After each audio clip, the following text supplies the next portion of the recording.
Hello and welcome to this session of the Chinese Business History webinar um, here at the Hong Kong Institute for the Humanities and Social Sciences at the University of Hong Kong. I'm Ghassan Moazin. I'm an assistant professor here at the Institute and the co-convener of the Chinese Business History cluster at the Institute. I'm also joined by my colleague, Professor John Wang, who is the other co-convener of the cluster. So today we're very glad and honored to welcome to the webinar series, actually to welcome again, because she has presented before, Professor Peng Juanjuan. Professor Peng is a professor of history at Georgia Southern University, and her primary research focus is Chinese business history, and she's the author of the book, The Yudahua Business Group in China's Early Industrialization, which came out in 2020, and I think many of us are familiar with that, and she has actually presented on it before at the webinar.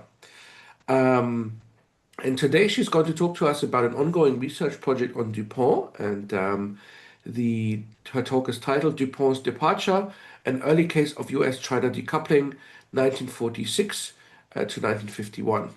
As usual, we'll have around 30 minutes of presentation followed by 30 minutes or so of Q&A. If you have any questions, please submit them through the Q&A button in Zoom, and then I will read them out during the Q&A period.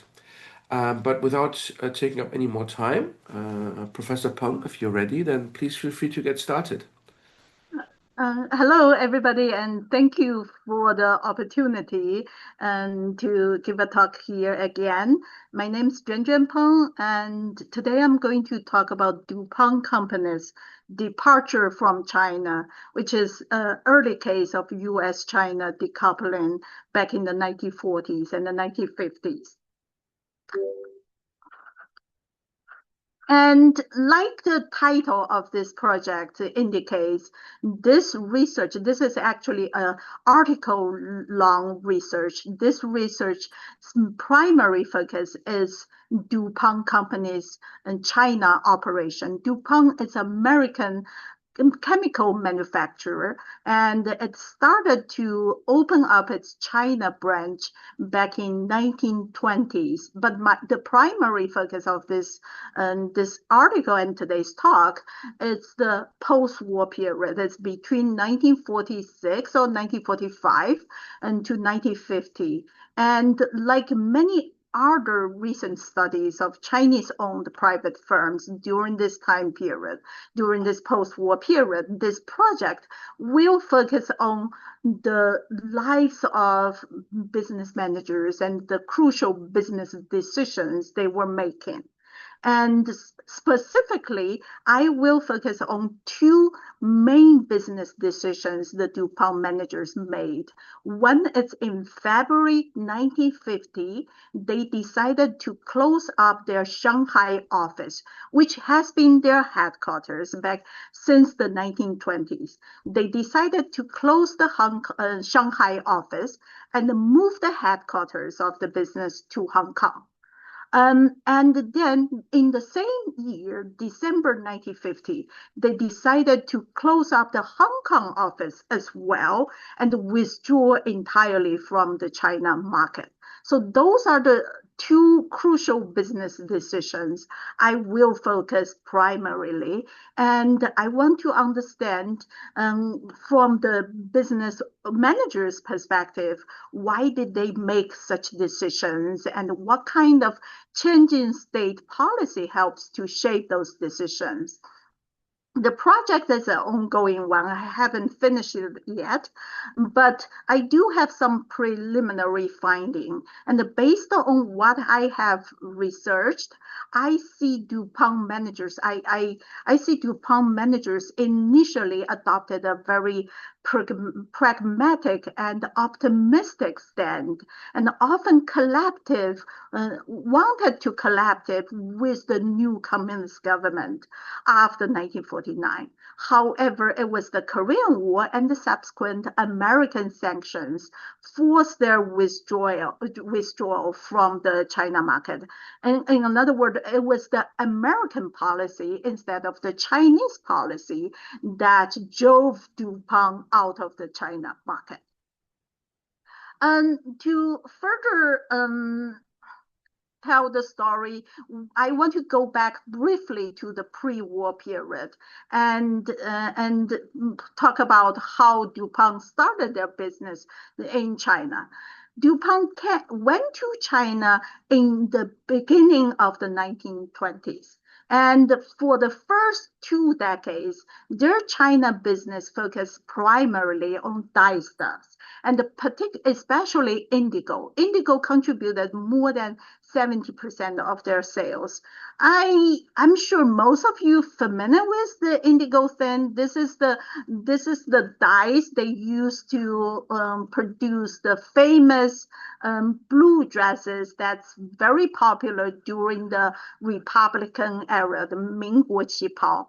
And DuPont's early operation in China was quite successful, with a remarkable success. Within only 2 years, they already established extensive networks of sales agency across 11 provinces. That meant they have considerable presence in interior China, besides the coastal China. And they controlled over 8% of China's indigo market. 8% doesn't sound too much, yes, but you need to understand, before the Great War in the late 19th century, early 20th century, the Chinese dyestuff market was dominated by European manufacturers, especially the German ones. The German ones occupied like more than 70, nearly 80% of the market share. And to a lesser degree, significantly lesser degree, the Swiss manufacturers played an important role in the China market as well. So given the dominance of the German or European manufacturers in the China market, this 8% was a remarkable success for the DuPont managers. And they were able to achieve this kind of early success, largely because they adopted a challenging market entry strategy. Instead of relying on the Chinese middleman, or more specifically the dye guild in Shanghai, which is the strategy adopted by many other European dyestuff manufacturers in China, and DuPont directly engaged with Chinese wholesalers and clothes dyers in interior China. In other words, they built their own in-house sales network. Okay, and if you are familiar with Sherman Cochrane's Encountering Chinese Network, and that book, and you would know normally the Japanese manufacturers like to adopt this strategy. They like to build in-house sales network because they have this language and cultural advantages. But for the DuPont, for manufacturers like DuPont, the European or Western manufacturers, this is a rather rare choice. And this was partially because the Chinese middleman refused to work with them. They already got the German products and the German manufacturers in their hand. They don't need this inferior American products. And on the other hand, the early founder of DuPont's business in China, he was a very adventurous person. He didn't speak Chinese, but he's a risk taker. He's not afraid of adopting this challenging strategy, taking this challenging path. And that helped them to achieve the early success. And however, no matter how successful the business was, the operation was suddenly stopped, suddenly suspended in December 1941 after Pearl Harbor, after the United States declared the war against the Chinese. During the wartime, after 1941, and the DuPont managers went through some tough time. This Oh, but this guy, this was Mr. Moore. Mr. Moore was DuPont's China manager in year 1941 and also in the later half of 1930s. And during the war, he was put in the Japanese internment camp. He was in a Japanese camp. I'm not sure how many of you watched the movie Empire of the Sun. It's about an American boy and many of his American friends who live in the Japanese camp in Shanghai during the war. And Mr. Moore was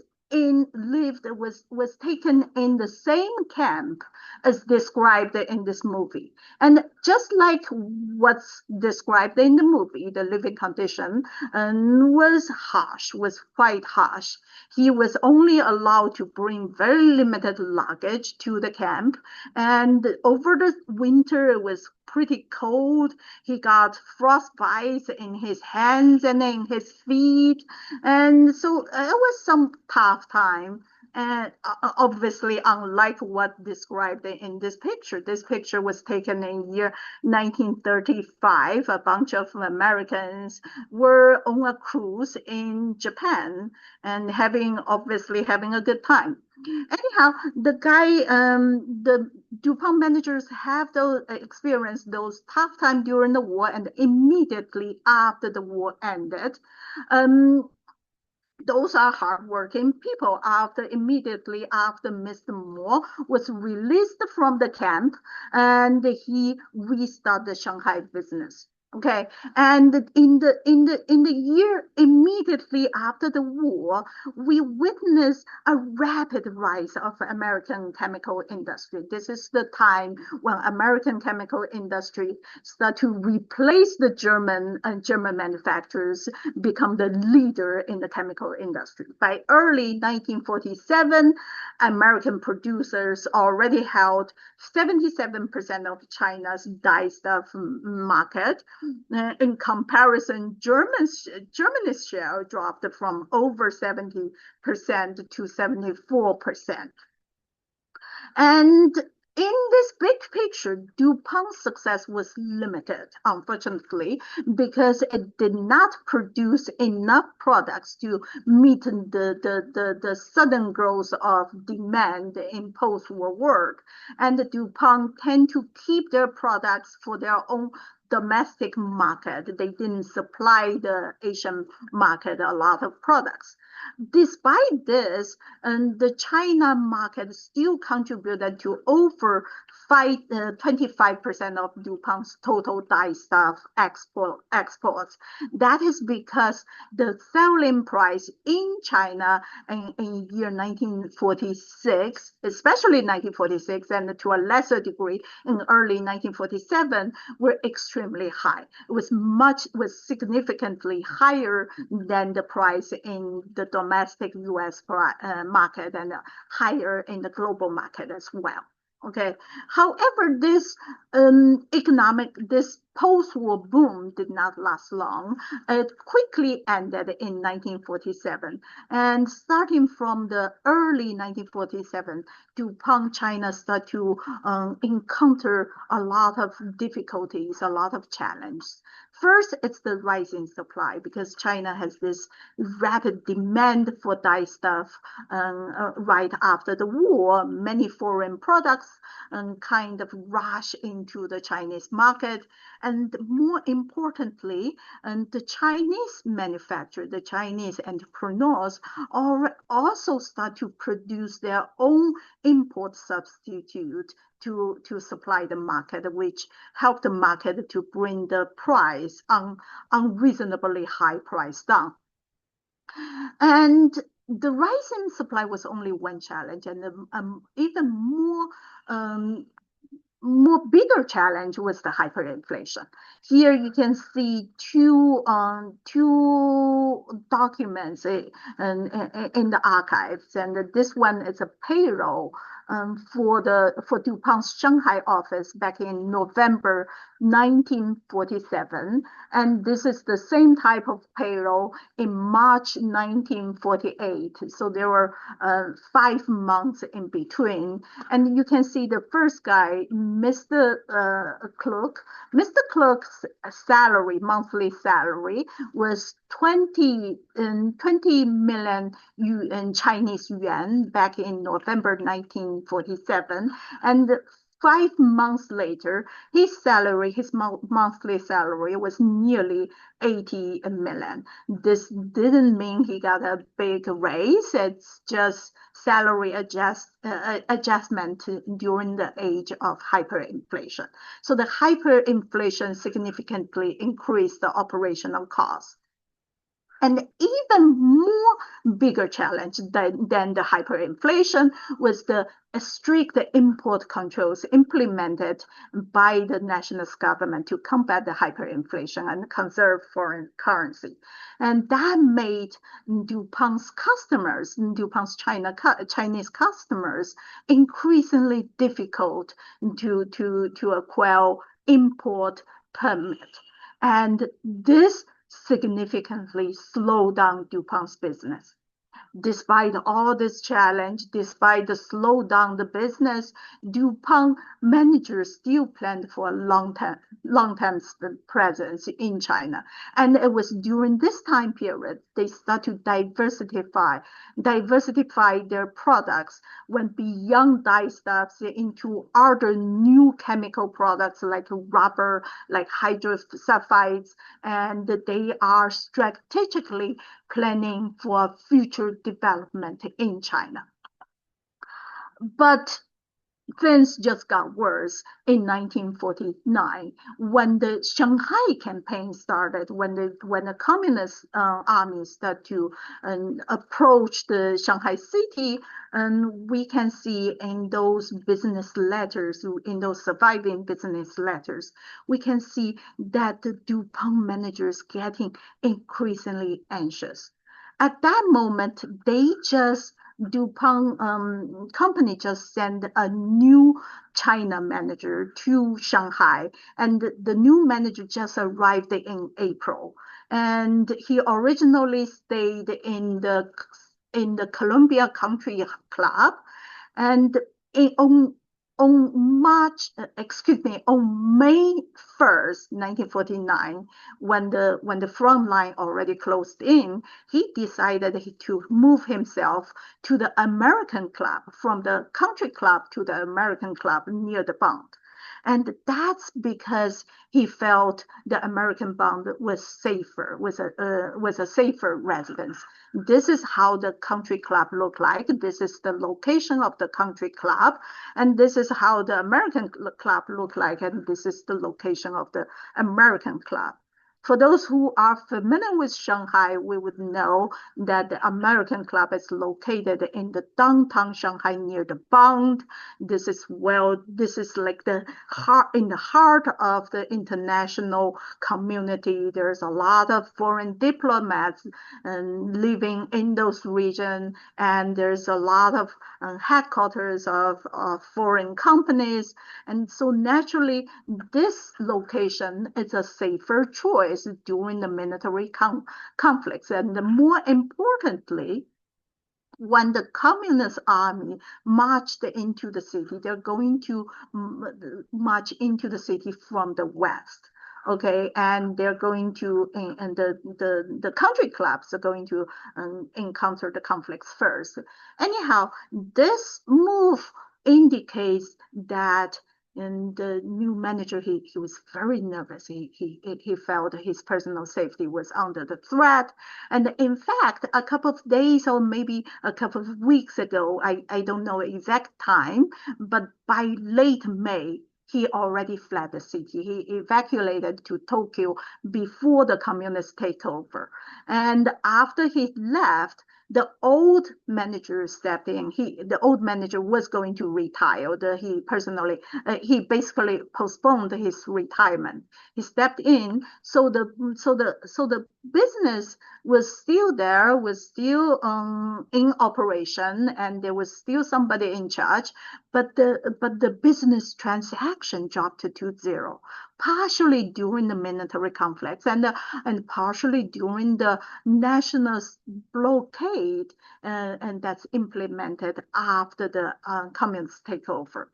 It was under this circumstance they gradually moved the business focus from Shanghai to Hong Kong, but they still keep the Shanghai office until February 1950. In February 1950, they closed the Shanghai office and moved the headquarters permanently to Hong Kong, and they start to rent new, larger space in Hong Kong, hiring new employees and prepare for a long time stay in Hong Kong.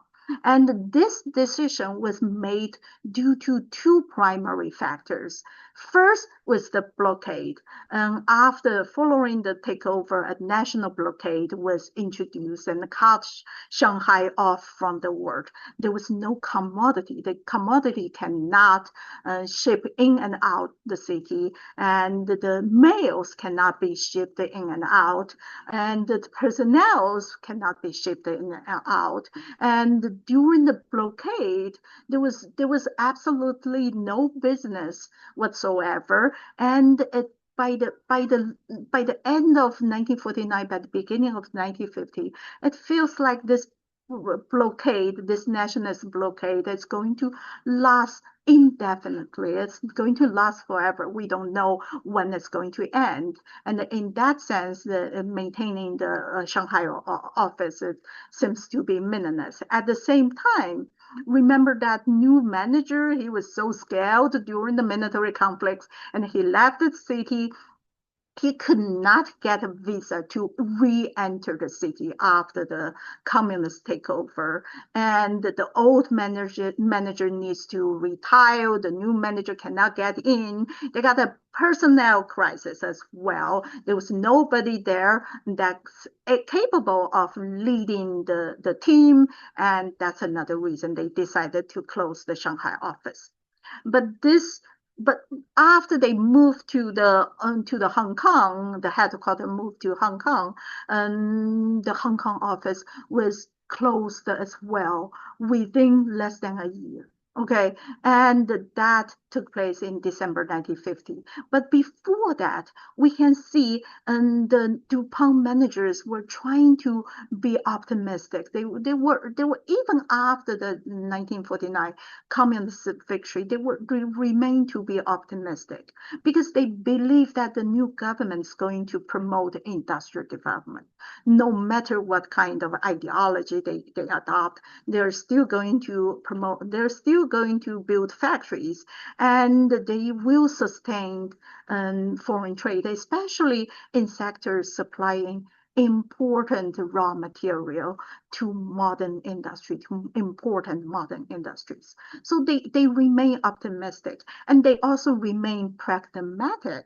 Okay, and even during the national blockade, DuPont managers attempt to circumvent restrictions by shipping via Tianjin instead of Shanghai. Tianjin has a less strict blockade there, and selling directly to the state-owned trading company in communist China. This deal did not go through, but they made the effort. It was only after China joined the Korea War, only after the American responded with the sanction by banning all the U.S. exports to China, and only after that DuPont decided to close its Hong Kong office and completely abandon its China operation and not returning until 1980s. I still have a couple of minutes. I want to, in the end, I want to just introduce very briefly a few key managers in DuPont's China business. And by knowing their background, by knowing their personality, I hope you can understand their special managerial style. The founder and the first manager of DuPont China was Dr. Norton. Dr. Norton, he was a chemist.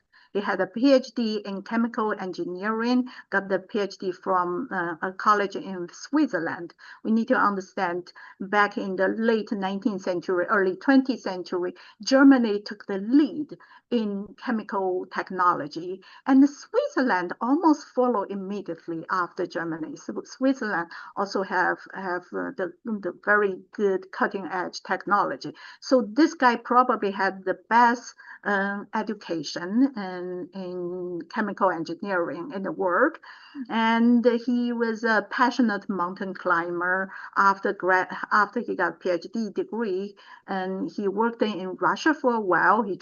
And from there he traveled to Central Asia. He was among the first foreigners who climbed the Tian Shan Mountain. And then after the Great War, he joined the DuPont, probably as part of DuPont's efforts to recruit European talents in order to steal the European technology. Okay, so this guy has good education. He has some familiarity with Asia, and he has an adventurous personality. He was a risk taker, and he was the perfect guy to take over the China, to start the China business. And his successor, Mr. Moore.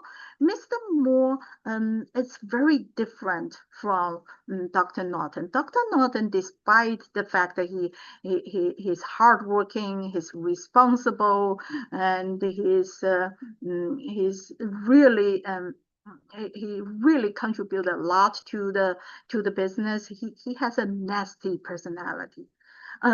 We have in the remaining documents, there's a lot of letters written by Dr. Norton. He likes to brag about things he did. He likes to complain about his colleagues and his other people's mistake. And he is not the nicest person, easiest person to work with. Okay, and unlike Dr. Norton, Mr. Moore is calm. It's a good communicator. This is like a typical ideal manager. He makes everybody happy. He makes everybody works for him, despite the fact that he himself had no technical background. Just like Dr. Norton, he valued technical skill, and he treated his tech person in his team really well, and that helps him become a good, like, manage the team pretty well as well. Okay, the last person I want to mention briefly, it's Mr. Wang. Mr. Wang is the Chinese assistant of Dr. Norton. He helped Dr. Norton to build the China operation back in the 1920s. He didn't stay in the company for long, and later on he started to, I think he started to open up his own business with some other Chinese partners. This guy was American educated. Um, he got a bachelor degree from Tufts, a master degree from Harvard, both in chemical engineering. And after that, he completed an 8-month internship at DuPont before returning to China. And after he returned to China, he was hired by DuPont China. I need to mention one thing here, one little detail. He was not hired by DuPont in United States, in Delaware, before he joined and then sent to China. That was not the case. He was hired in China. Maybe DuPont already had the intention to hire him later, but he was hired in China. That makes a big difference, because for the people who's on in the payroll, that's from the headquarters, who's hired by the headquarters, their salary were significantly higher than the local employee hired in China. anyhow, he worked for Dr. Norton and helped him a lot during the early years when they trying to build an in-house sales network, when they ventured into the interior towns and talked to the local dyers and the local wholesalers and retailers. Okay, so to wrap it up, and from those the background and the personalities of those main managers, we can see what made DuPont China special, or what made them successful, at least during the early operation in China. And it's first, they had a strong emphasis on technical expertise. This was a high-tech company back in the early 20th century. This was Apple, this was Google, this was Tesla, SpaceX back in the early 20th century. They have a very strong emphasis on technical expertise.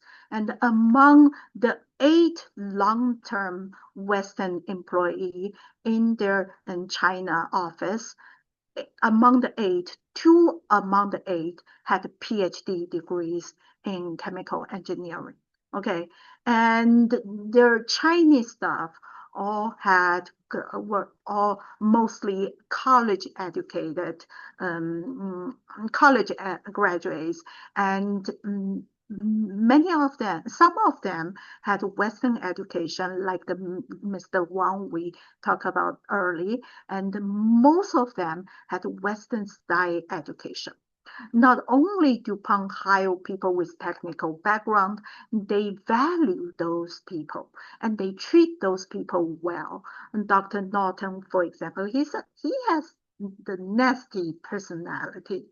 And however, he was in the leadership position for a long time, and his salary was pretty high, and he was treated nicely by the headquarters and by his supervisor as well.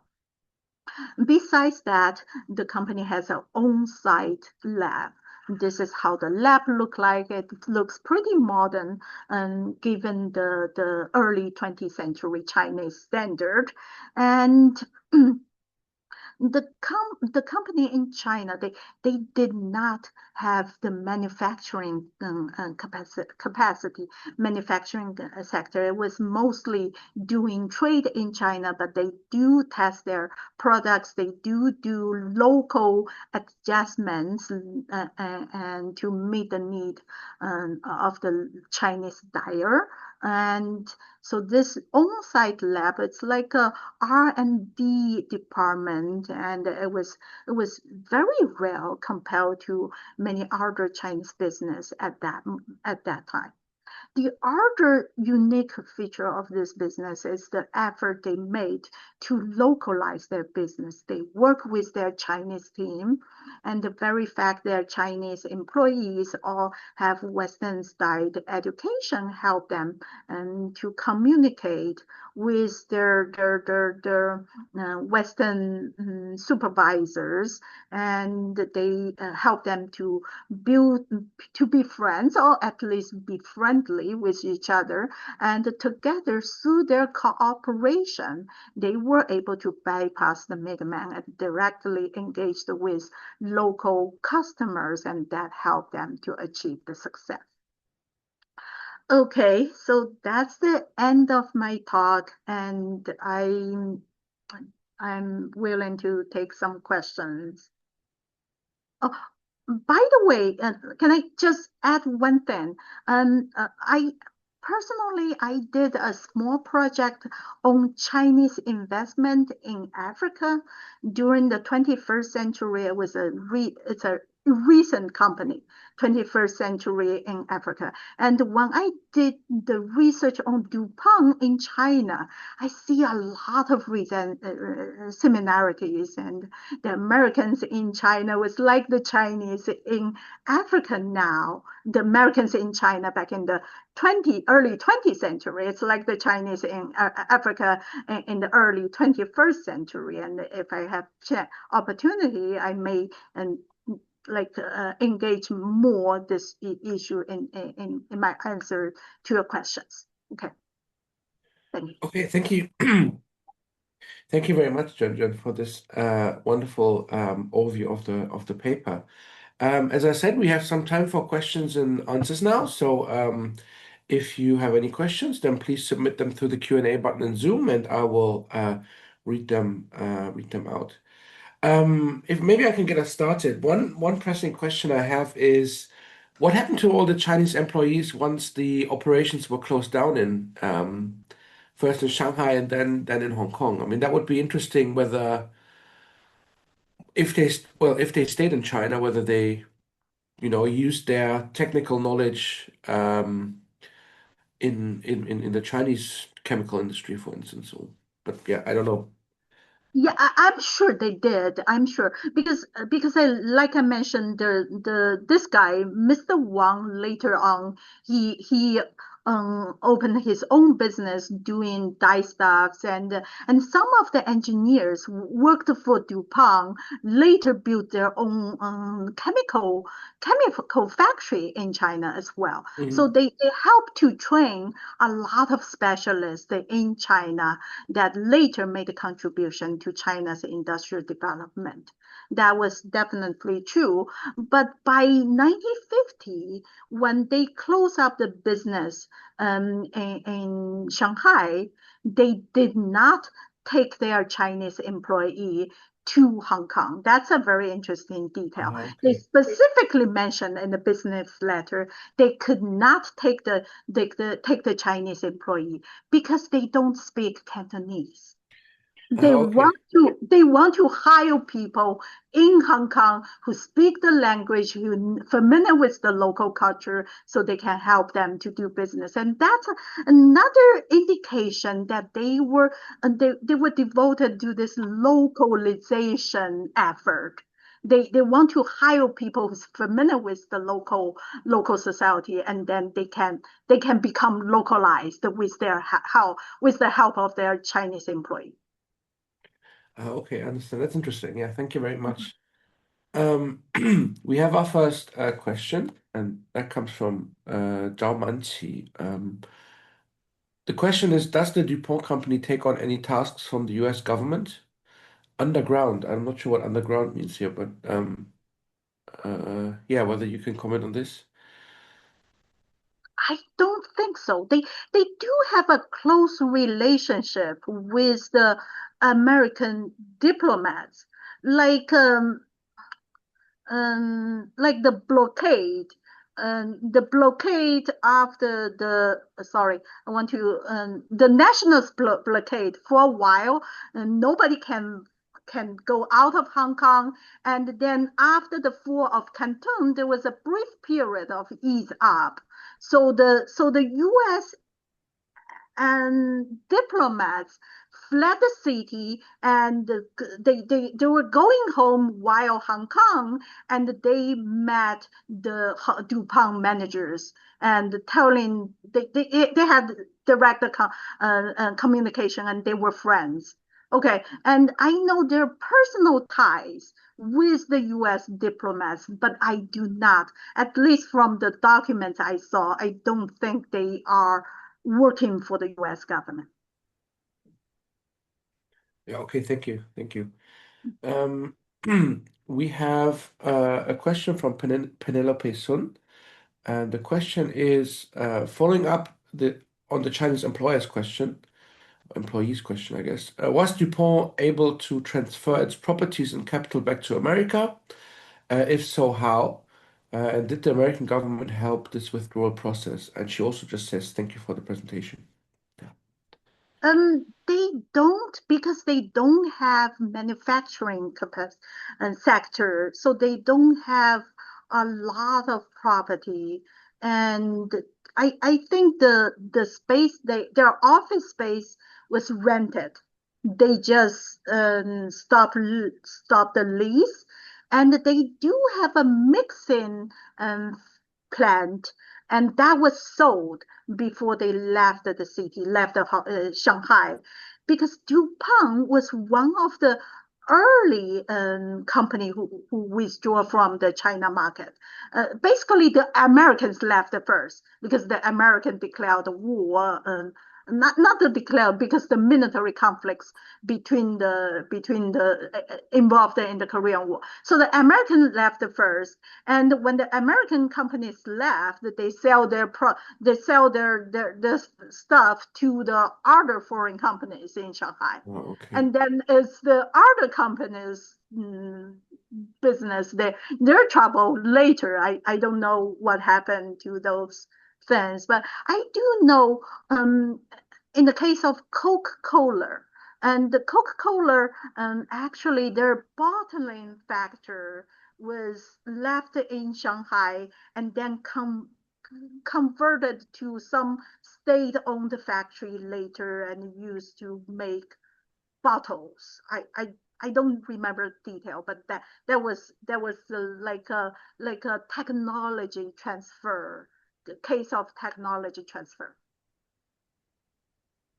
Yeah, that's interesting because I think for some other later, a bit later, for some other foreign companies, it became quite difficult to transfer their assets out of Shanghai, out of mainland China, basically.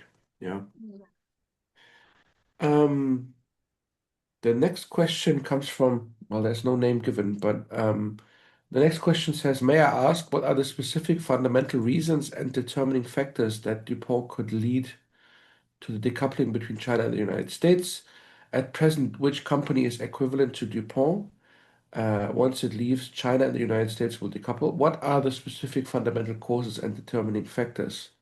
And I think that it's repeated. So I think the question here is what the main causes and factors are um, in that lead to decoupling. I mean, I think you've talked about that, but I don't know whether you have any further thoughts. Yes, I think I talk about that. And my point here is, if the United States didn't ban them to export products to China, they're going to work with the communist government. They're going to continue. They plan to continue to work with the communist government. They're pragmatic, and they don't care what kind of ideology and the new regime held, and what matters if they're whether or not they're business opportunity. And the thing is, I actually pay attention to the current investment, American investment in China. I got an idea. I got a feeling. I read the like a U.S. Chamber of Commerce report. So they do survey among the American firms in China, and I read their report. I got a feeling that they kind of have the same attitude like the American businessmen in China back in the 1940s and the 50s. They will stay there as long as there's still business opportunities, they still make money, as long as the Chinese government and the American government allow them to do it, allow the profits, they allow them to make profits. And that's the feeling I got. And I think it's unlike somebody believe the businessman's not going to care what kind of ideology the regime held. Yeah, thank you. Um, the next question comes from John Ye, and the question is, thank you so much for the presentation. I'm curious what was the relationship between DuPont and the nationalist government, in particular during the wartime? Did the interaction with the nationalist government influence their decision to withdraw to Hong Kong and rather to Hong Kong than to Taiwan? a very interesting question, and I I noticed that, but I didn't really get a perfect answer to it. Unlike many Chinese business at that time, many Chinese business, they during the military conflicts, everybody's thinking about the backup plan. Some of them plan to go to Hong Kong. Some of them thought about go to Taiwan, and some of them even fled to South America, fled to Southeast Asia, and Taiwan and Hong Kong are normally two very popular choices, but DuPont never considered to move to Taiwan. Um, I would suspect they do not have a close relationship with the nationalist government. I would suspect they did not consider moving to Taiwan because they thought Taiwan's market was too small. And I think they later moved to Korea. They did consider Korea instead of Taiwan. And that was, well, based on what I read about the Chinese business, Chinese owned business at that time. Few of them would consider Korea as the backup plan, but DuPont did consider Korea. Okay. Thank you. Yeah. Mhm. Do we have any other questions? All right.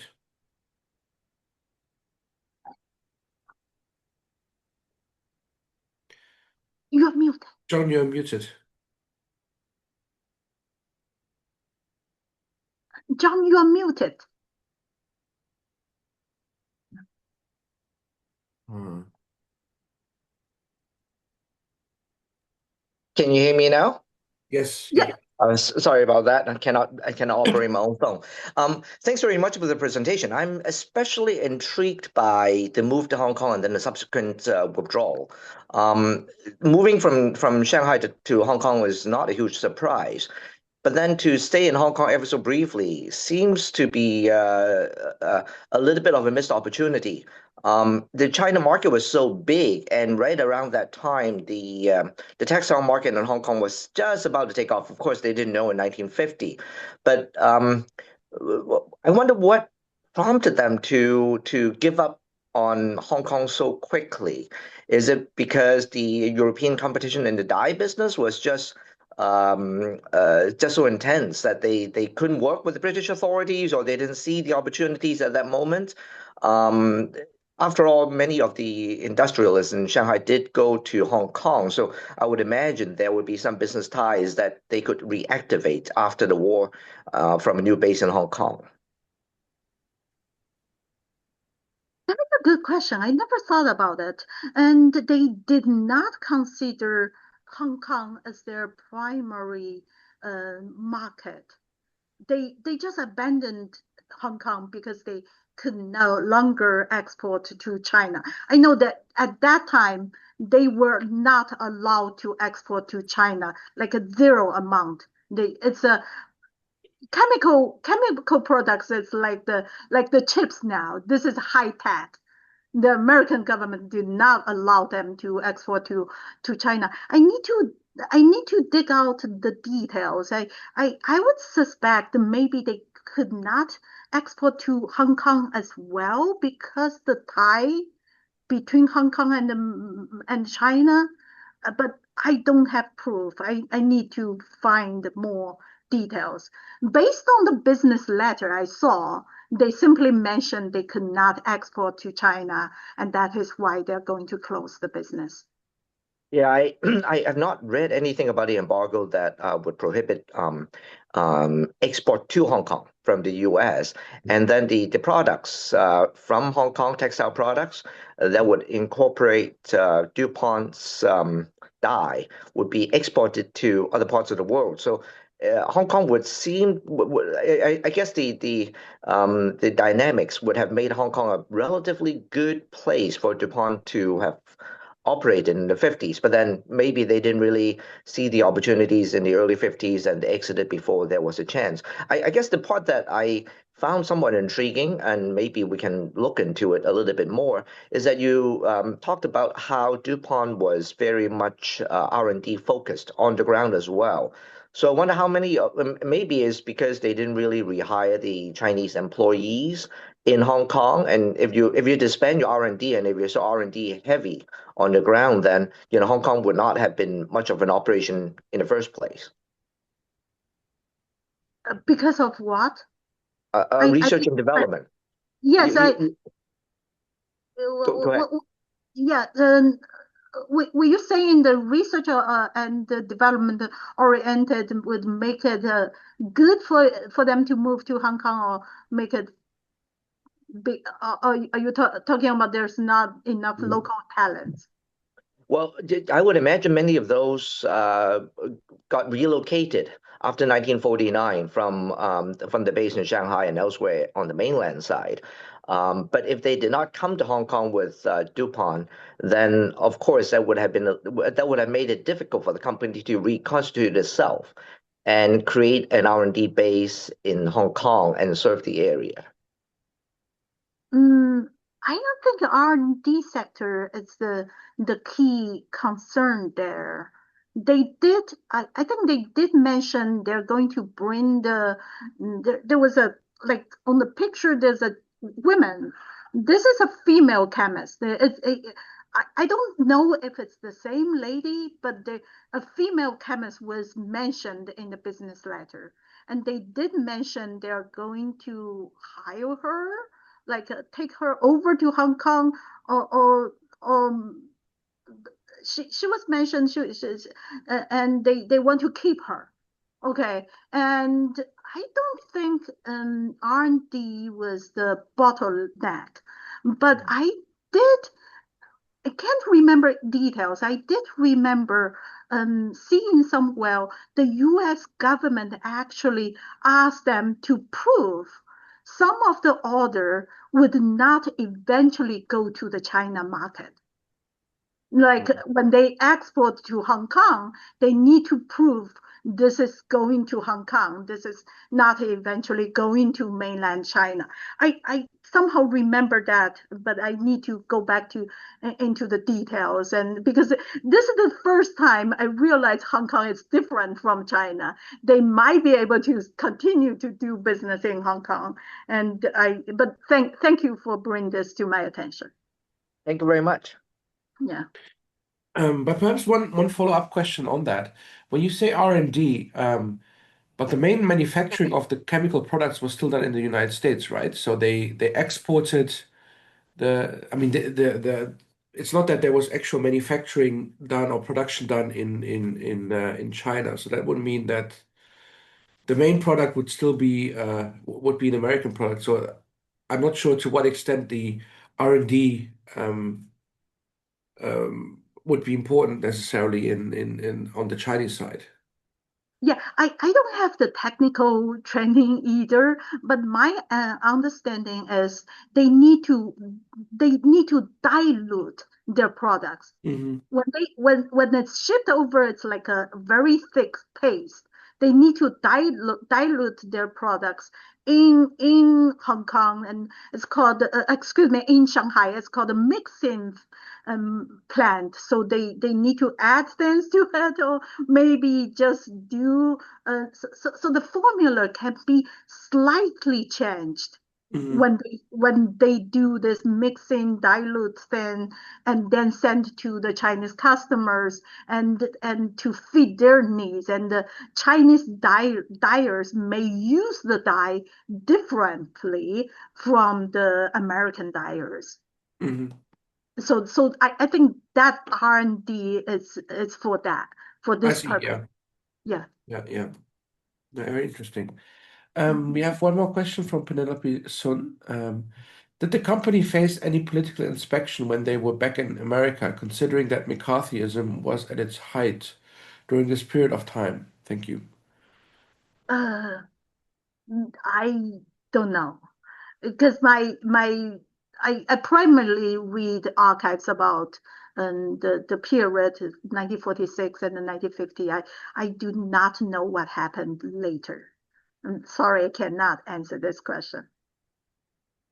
All right, thank you. Yeah. Do we have any other questions?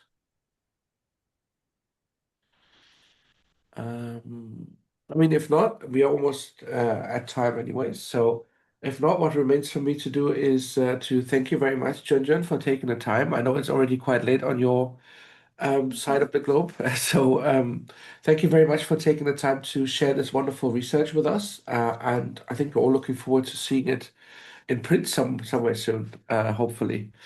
Yeah, so thank you very much. And also thank you, everyone, for tuning in. This is the last Chinese Business History webinar for this semester, but we'll be back next semester, of course. So yeah, thank you, everyone. Thank you very much. Yeah, thank you for the opportunity. Thank you, everybody. Yeah. All right, thank you, and bye-bye. Bye-bye.